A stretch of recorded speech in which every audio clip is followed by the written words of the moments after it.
Toppers success and failures में difference किस बात का है?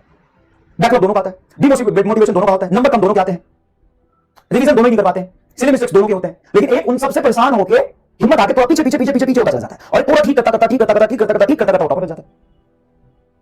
कुछ दिनों पहले, कुछ दिनों क्या हाल फिलहाल में 2-4 दिनों में ही कुछ टॉपर से बात हुई जिनके मार्क्स थे कुछ 700, 798, 792, 600, सॉरी, आई एम सॉरी, 700, 696, 692, 680।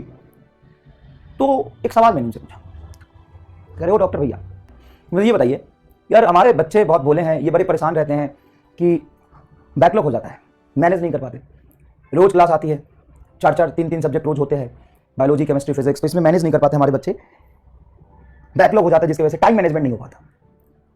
तो आपको भी ऐसा होता था क्या? अब तो साहब टॉपर्स हैं, हमें तो नहीं पता, हम तो छोटे मोटे मास्टर हैं क्या?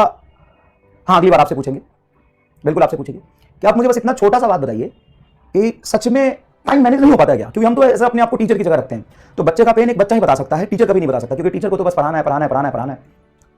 तो उन्होंने बोला हाँ सर, बैकलॉग आता है सर।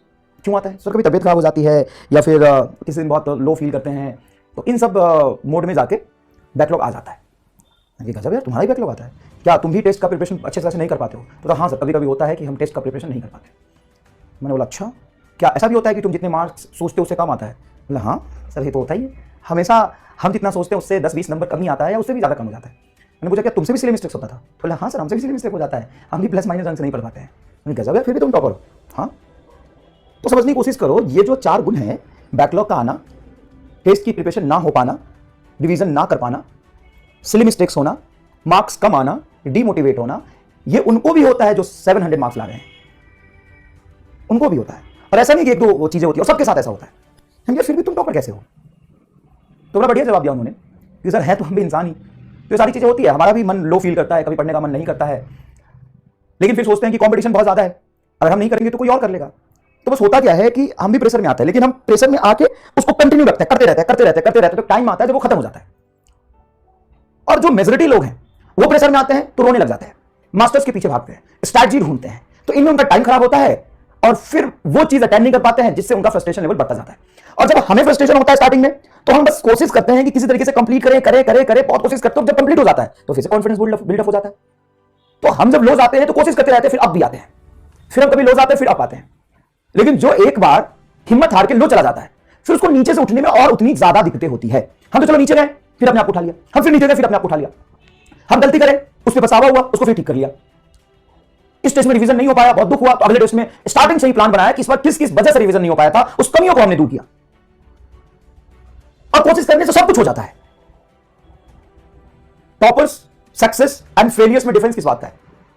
बैकलॉग दोनों का आता है, डिमोटिवेशन दोनों का होता है, नंबर कम दोनों के आते हैं, रिवीजन दोनों ही नहीं कर पाते हैं, सिली मिस्टेक्स दोनों के होते हैं, लेकिन एक उन सबसे परेशान होकर हिम्मत आके थोड़ा पीछे पीछे पीछे पीछे पीछे होता चला जाता है और एक पूरा ठीक करता टॉपर बन जाता है।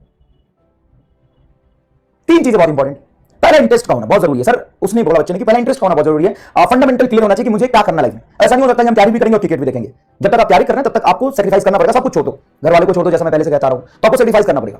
इवन टीचर्स को भी छोड़ दो, टीचर्स भी बकवास करके छोड़ दो, अपना तैयारी करते रहो, है ना। इंटरेस्ट होना बहुत जरूरी है।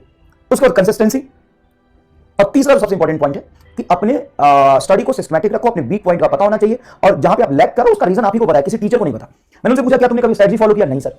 क्या तुमने पर्टिकुलर गाइडेंस देखा कैसे पढ़ना चाहिए, क्या करना चाहिए? नहीं सर। पढ़ना तो पढ़ना होता है, कैसे पढ़ना चाहिए क्या मतलब? पढ़ाई होता है, वो तो बैठना पड़ेगा, सिटिंग कैपेसिटी इंक्रीज करनी पड़ेगी, कैसे पढ़ना ही मैटर नहीं करता, बट पढ़ना पड़ेगा। फिर पूछा हमने कितने घंटे पढ़ते हो? तो सर क्लासेस के बाद 7 to 8 आवर मैक्सिमम, क्लास करने के बाद 7 आवर मैक्सिमम, बस। चलिए नेक्स्ट देखिए। हाँ, एक बहुत बात इंपॉर्टेंट बताई उन्होंने, जो सबसे ज्यादा इंपॉर्टेंट बात बताई, अगर वहां पे आप लैग कर रहे हैं तो उसको ठीक कर लीजिए। सबसे ज्यादा इंपॉर्टेंट मैं तो भूल ही गया था जो बहुत जरूरी है बताना, सबसे ज्यादा इंपॉर्टेंट क्या? टेस्ट एक भी नहीं छोड़ा सर, चाहे मार्क्स कम है, तैयारी पूरी हो नहीं हो। हमें पता है कि तैयारी मेरी पूरी नहीं थी तो नंबर कम आएंगे, कोई बात नहीं, लेकिन टेस्ट दिया, टेस्ट हमेशा दिया। समझ में आया कि नहीं? टेस्ट हमेशा दिया, तो टेस्ट बहुत इंपॉर्टेंट है।